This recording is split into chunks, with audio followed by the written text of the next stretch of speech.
Olá, meu nome é Paulo Cogos, bem-vindos ao canal Ocidente em Fúria, o maior canal libertário em língua portuguesa em atividade no mundo. Hoje nós vamos falar a respeito do afundamento do Titanic, as suas reais causas. Esse é um vídeo extremamente perigoso de fazer. É um vídeo que, se vocês procurarem no YouTube, vocês não vão achar muita coisa, porque as pessoas têm medo. E a prova de que eu tô certo no que eu vou falar nesse vídeo é que vocês podem ter certeza que o mínimo que vai acontecer comigo é que vai aparecer aquele fact-checkzinho embaixo com o linkzinho da Wikipédia falando não, quem afundou o Titanic foi um acidente, um iceberg, uma fatalidade. Aquelas coisas, né?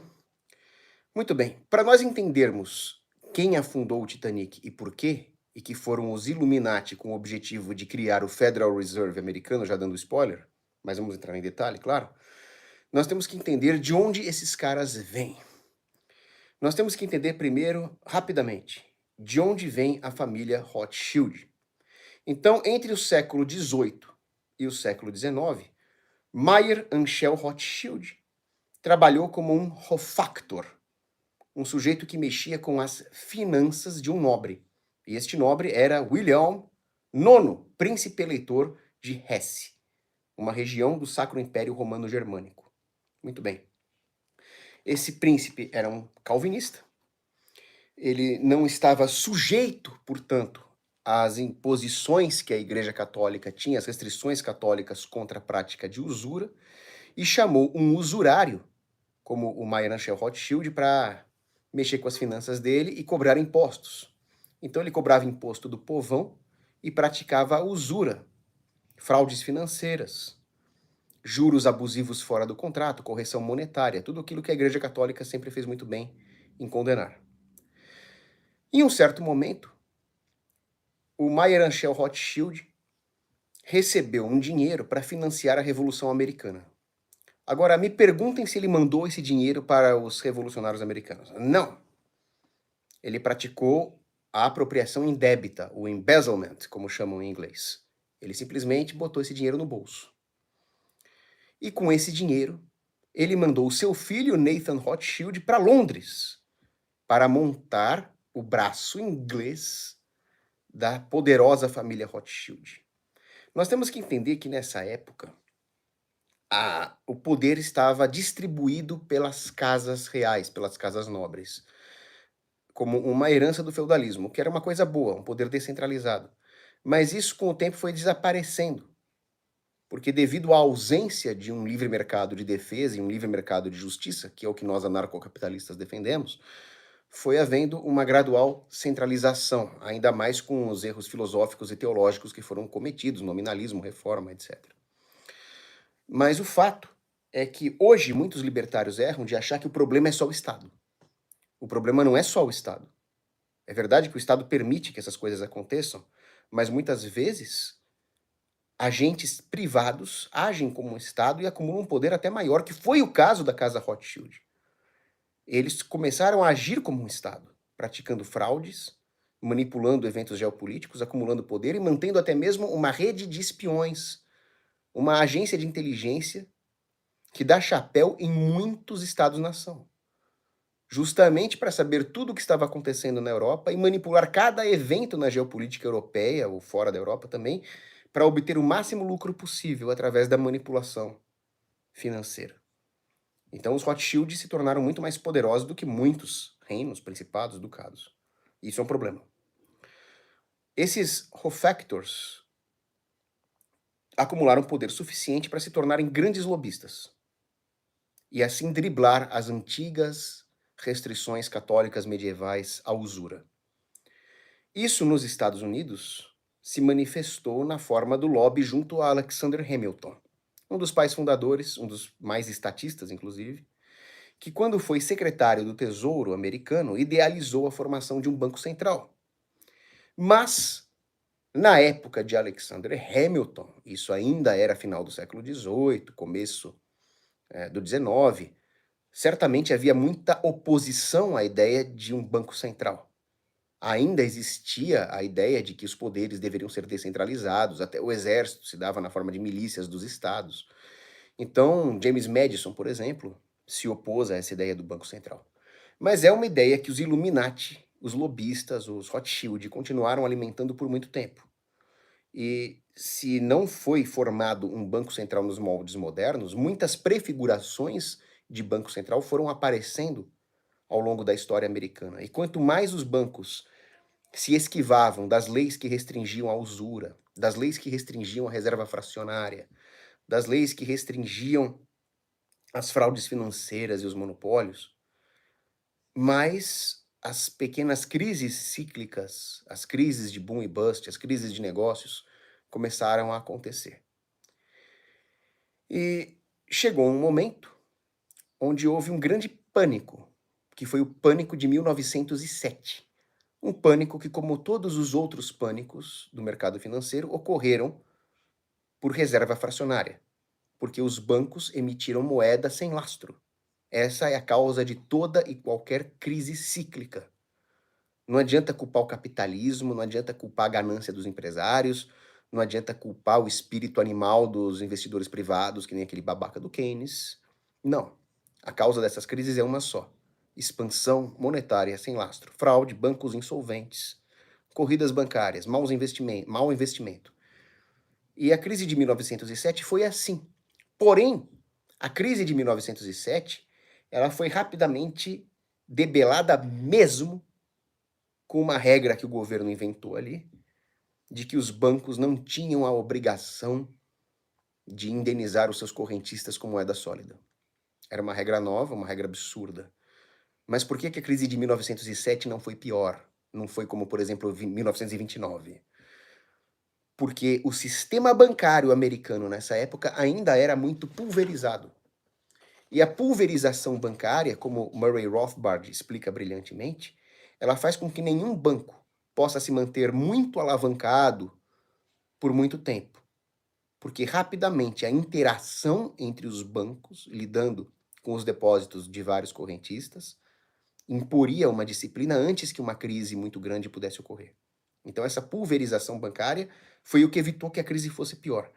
Mas certos sujeitinhos, como JP Morgan, juntaram uma elite intelectual para falar o contrário para o povo.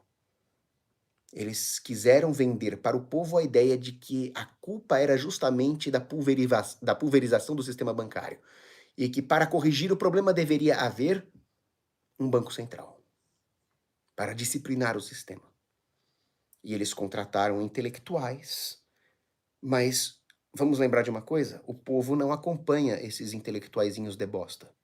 O povo tem mais o que fazer, como, por exemplo, ouvir música country, o que é muito melhor do que acompanhar intelectuaizinhos de bosta. Então, como eles contornaram isso?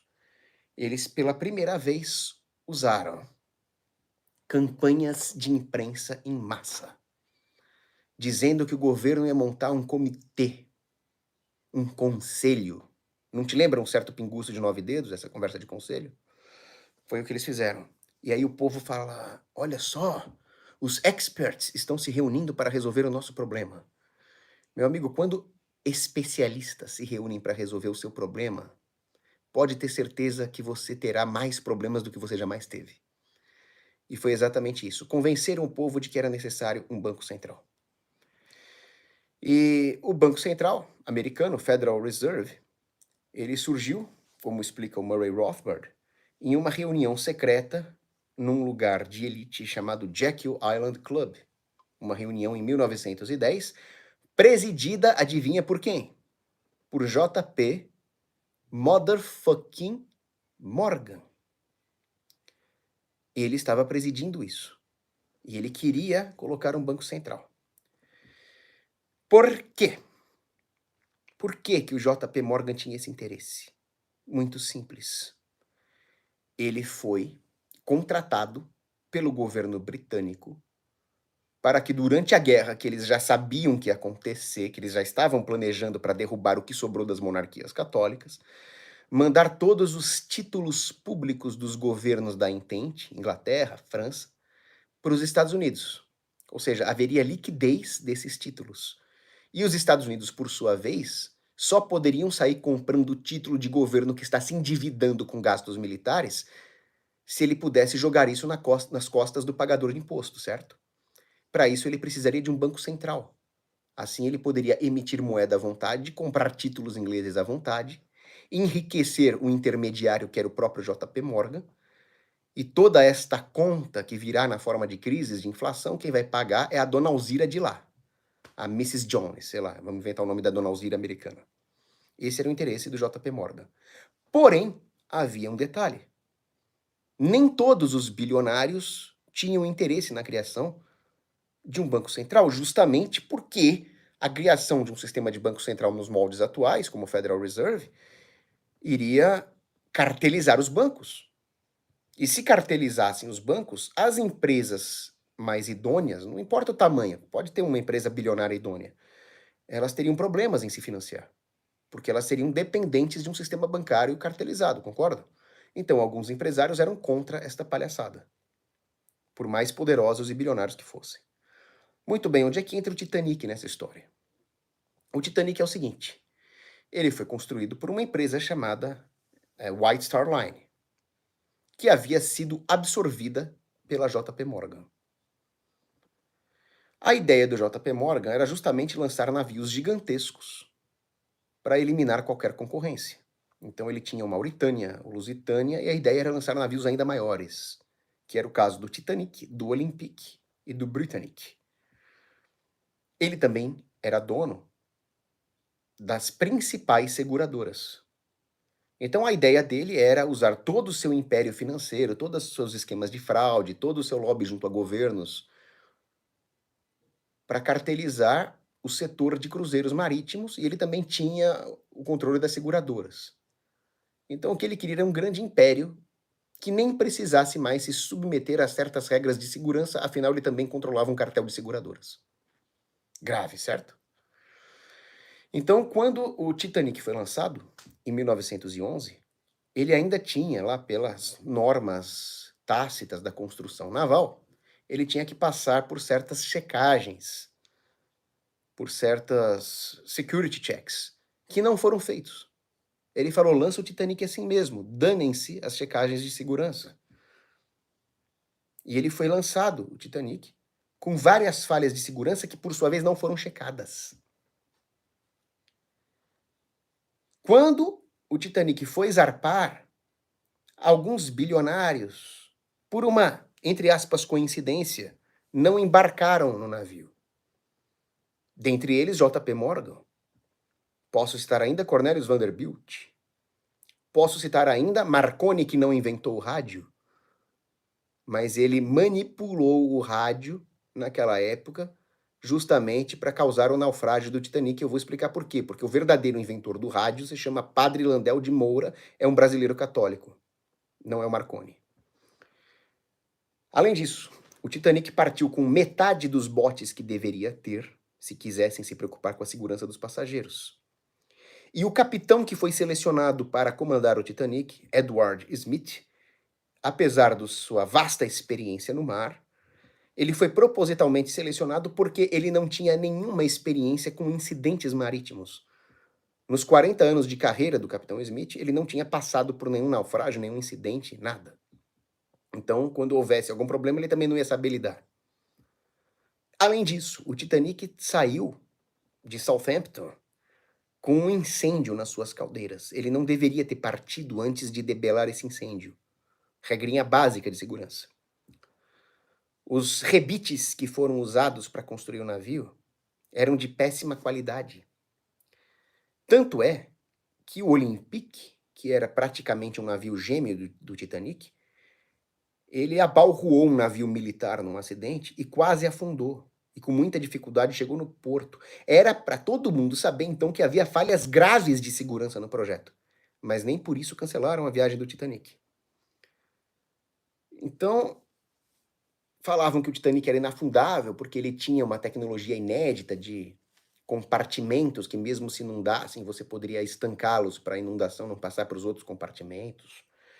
Só que esses compartimentos eram curtos demais e permitiam vazamento. Os rebites eram de má qualidade. As placas, que eram para ser de aço, eram de ferro. Tudo feito para que o navio não resistisse a algum abalroamento com algum objeto sólido. Além disso, a velocidade de cruzeiro do Titanic era alta demais. Trafegando num mar cheio de iceberg, era para diminuir a velocidade, para dar tempo, talvez, de desviar, certo? Mas a desculpa era que eles tinham uma agenda a cumprir. Então vocês veem que o navio foi sabotado desde a sua construção. E foi sabotado também na maneira como a viagem foi feita. Aí, interessantemente, os sobreviventes do Titanic contam que não ouviram um impacto, mas uma explosão. Isso é uma coisa, é um dado importante.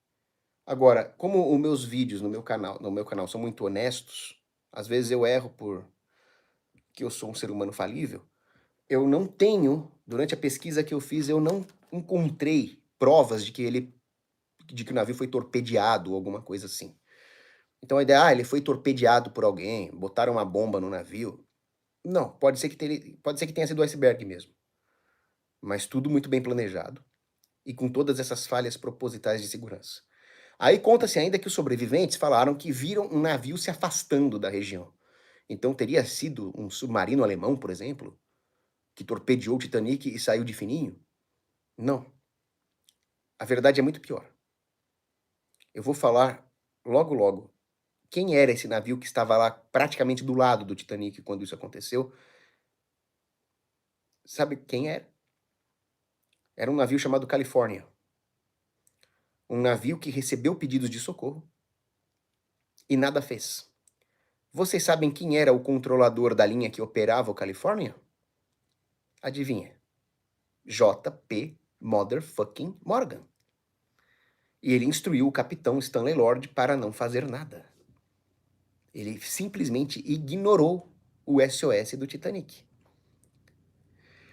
Alguns falam, por exemplo, que na verdade quem afundou foi o Olympique e que aquilo era uma jogada para ganhar dinheiro do seguro e falir as seguradoras menores que concorriam com o JP Morgan, etc, etc. Mas o que aconteceu é ainda pior. A ideia era abrir caminho para a criação do fucking Federal Reserve.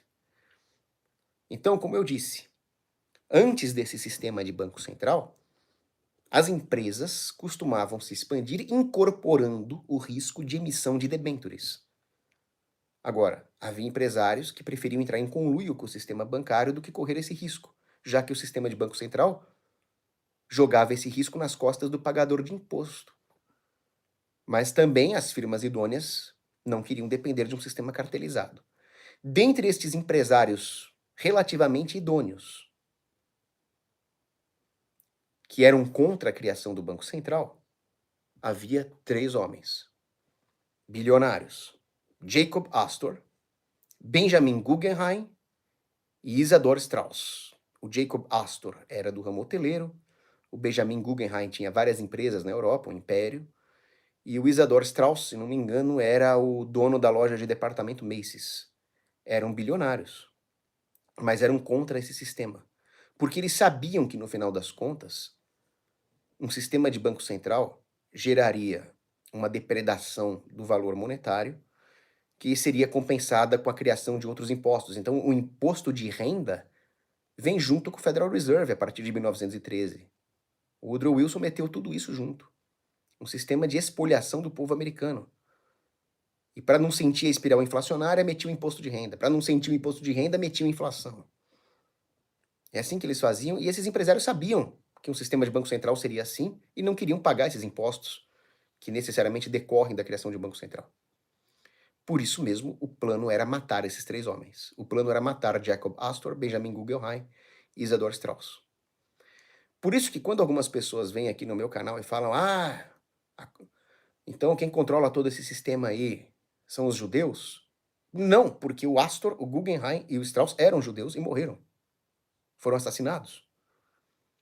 A coisa é mais assustadora ainda. Quem controla esse sistema são satanistas. Os Illuminati são satanistas. São luciferianos. Agora, o mais interessante é que havia um equivalente na época ao desenho Simpsons. Porque vocês veem que os Simpsons fazem todo tipo de previsão, certo? E os Simpsons da época foi um sujeito chamado Morgan Robertson, que escreveu um romance chamado The Futility of the Wreck of the Titan. A Futilidade do Naufrágio do Titã. Esse foi um livro escrito em 1898, que relata o afundamento de um grande cruzeiro de luxo, altamente tecnológico, que navegava no Atlântico Norte, com vários passageiros bilionários, e que se chocou contra um iceberg e afundou. Livro de 1898. Você acha que isso é coincidência? Ou será que alguém sabia de alguma coisa? Porque os Simpsons sabem das coisas. Os Simpsons previram até o afundamento do submarino lá que matou os bilionários chineses lá. Eles previram muita coisa. O jogo de carta Illuminati lá previu o 11 de setembro. Previu o atentado no Pentágono e nas Torres Gêmeas. Então tem coisa, cara, tem coisa. A verdadeira teoria boba da conspiração é achar que não tem nada, é achar que nós, simples mortais assistindo TV, sabemos das coisas. Não sabemos porcaria nenhuma, cara. E aí, olha que interessante, quando o Titanic afundou, levando a óbito esses 3 homens que se opunham à criação do Banco Central, dispararam uma fake news de que todo mundo tinha se salvado. E não é verdade. Infelizmente, muitas pessoas foram a óbito. Muitos pedidos de rádio ignorados. Vários protocolos de rádio manipulados. Sendo que o Marconi, como eu falei para vocês, não embarcou nesse navio. Então, o que está acontecendo? E aí, o Titanic afunda em 1912 e o Federal Reserve é criado em 1913. Tá esquisito isso daí. Agora, em 1914, o que começou? A Primeira Guerra Mundial. Só que a Primeira Guerra Mundial começou sem os Estados Unidos, certo? Os Estados Unidos entrou mais tarde. Então havia um interesse em arrastar os Estados Unidos não apenas para participar do esquema financeiro de Banco Central que nasceu na Inglaterra, que nasceu com o braço Rothschild em Londres, mas também arrastar para as guerras que os banqueiros centrais promoveram, como foi a Primeira Guerra Mundial. E quem contribuiu para arrastar os Estados Unidos para a Primeira Guerra Mundial ativamente através do afundamento de um outro navio? Um dos sujeitos mais canalhas que já existiu na história da humanidade. Um bandido, vagabundo, comunista chamado Winston, maldito seja ele, Churchill. O Winston Churchill, por ocasião de 1915, ele era o First Lord of the Admiralty. Só que como nós estamos falando de um inglês, tem que falar com sotaque, certo? The First Lord of the Admiralty. Esse era o cargo mais importante naval dos Estados Unidos.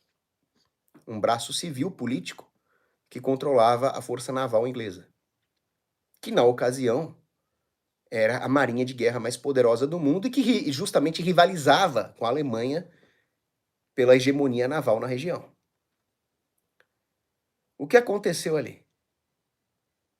Primeira Guerra Mundial. Literalmente o mar não estava para peixe, exceto para os navios brasileiros que abriram fogo contra um cardume, mas essa é uma outra história. E os alemães advertiram para que os ingleses tomassem cuidado com os navios civis, porque eles poderiam, num tempo ruim, muito bem ser confundidos com navios militares pelos submarinos. Então os próprios alemães falaram, olha, os submarinistas lá estão preocupados com a própria vida, cara. Se aparecer um navio inglês ali e o submarinista alemão achar que ele está sendo ameaçado, é capaz dele abrir fogo. Então toma cuidado, vamos sinalizar isso direitinho, vamos proteger as vidas civis, senão o bicho vai pegar aqui, falaram os alemães. Mas esse não era o plano do canalha do Winston Churchill.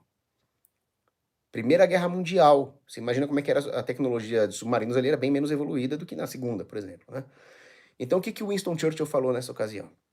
Ele falou, vamos atrair navios civis, inclusive de bandeira neutra, para fazer os alemães abrirem fogo e, com isso, atrair os Estados Unidos para guerrear contra a Alemanha. Então, quanto mais bagunça, quanto mais tráfico naval tiver no Canal da Mancha, no Mar do Norte, melhor. porque aí nós vamos induzir a Alemanha a fazer alguma bobagem e chamar os Estados Unidos para a guerra. Então a culpa foi do Churchill. E isso ele escreveu numa carta para o Comitê Comercial Britânico. Terrível, terrível. Em maio de 1915, o Lusitânia, que era um outro navio dessa série toda, lembra que eu falei Mauritânia, Lusitânia, Titanic, Olympique, Britannique? O Lusitânia era mais um. O Lusitânia foi lá, todo pimpão, sob ordens do Churchill, carregando armas e munições. Mas ele também carregava passageiros, porque ele era um navio de cruzeiro. Só que, interessantemente, o Lusitânia, que era um navio de cruzeiro, de passageiro, de luxo, ele foi registrado na Inglaterra como um cruzador, que é um navio de guerra. Por que ele foi registrado como cruzador?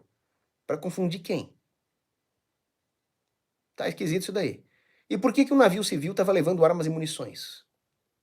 Então, os passageiros civis inocentes que estavam lá eram um escudo humano?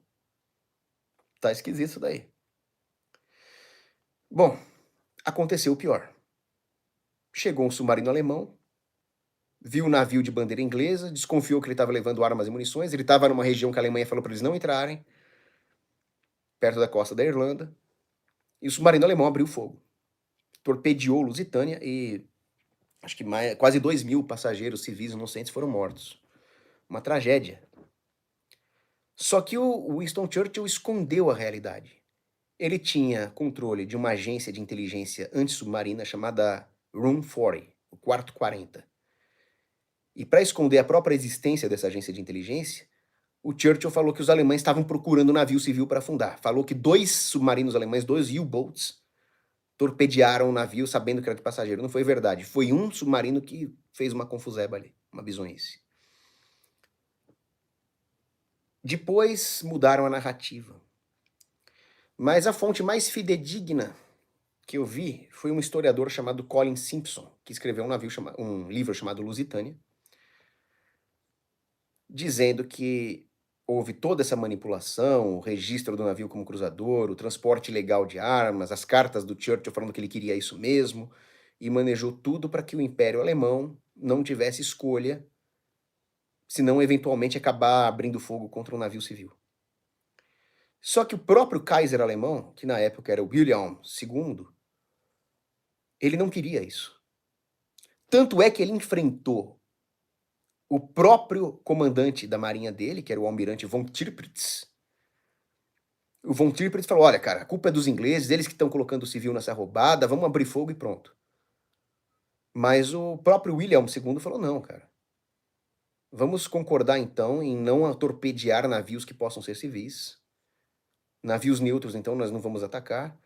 E se precisar, nós vamos usar o Price Law, que era o quê? Era o que poderia ser feito numa guerra justa. Você cerca o navio, aborda o navio, entra lá dentro, faz a inspeção, se tem arma, não sei o quê, se tiver você confisca, e os civis você libera. Isso é o protocolo de uma guerra justa. Realmente, torpedear um navio civil, mesmo que ele tenha armas e munições, não faz sentido. Mas o Kaiser estava disposto a cumprir as leis de guerra. O Churchill não. O Churchill fez de tudo para acabar com a neutralidade americana e arrastar os Estados Unidos para a guerra, mudando o curso da Primeira Guerra Mundial, à custa de vidas civis, usando os civis como escudo humano. Isso é só uma das satanices do Churchill. Se eu fosse fazer um vídeo contra o Churchill, ele teria 1 hora e seria um vídeo só para isso. Um dia vamos fazer, sim, sem dúvida. Então essas são as histórias.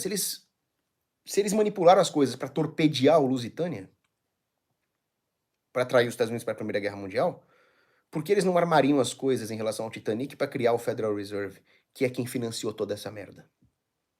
Quem financiou a própria Primeira Guerra Mundial. E depois o Tratado de Versalhes. E depois financiaram a subida do Hitler ao poder, financiaram o Holocausto. A IBM financiou essa merda. Na época, a IBM tinha uma subsidiária alemã chamada De Romag. E depois, o próprio Churchill financiou a expansão do Stalin. E a divisão da Europa. E o plano Marshall. E lá na Ásia, o plano Colombo. E a ONU. E depois a União Europeia. E tudo mais. São os mesmos putos de sempre. Família Rothschild, JP Morgan estão por trás de tudo isso. Cara, se eu tivesse falado do ministro, lá, seria menos perigoso do que fazer um vídeo desse. Por isso, se vocês querem apoiar o canal, colaborar com o canal, para que um dia também eu possa fazer o vídeo contra o Churchill, enfim, apoiar o canal. Um canal que não tem rabo preso com ninguém. Um canal que o Google fica boicotando, o Google fica me desmonetizando, o Google fica cortando o meu alcance. Mas vocês podem ajudá-lo. paulocogos@gmail.com é o Pix. Se vocês quiserem doar Bitcoin, vocês usam esse QR Code aqui. Aí vocês dão uma boa printada de tela aqui, ó. E podem mandar o QR Code aqui para nós. Eu fico muito agradecido. Se vocês quiserem mandar um TED Doc, tá aqui os dados também. E agora estamos abertos a superchats. Eu vi que teve uma doação bem generosa lá no começo, que eu não estou conseguindo encontrar aqui. Foi uma doação de R$20. Eu vou procurar aqui no browser. Vamos ver. Cogos, o interrogação mandou. Fala sobre o Oppenheimer do incrível Christopher Nolan. Muito bem. Projeto Manhattan, né? Eu preciso ver o filme. É um bom tema fazer um review do Oppenheimer, né? Muito boa sugestão de tema. Eu estou abrindo aqui rapidamente o YouTube no computador para ver se eu encontro o superchat de 20 bonuros. Porque essa interface babaca do YouTube não deixa eu ver os primeiros superchats, é ridículo. Ah, achei. Cadu Duarte, Dali Cogos. E o João Favoreto perguntando se existem limites para a liberdade de expressão. Vou fazer um vídeo disso essa semana, João Favoreto, já que você é um grande colaborador do canal.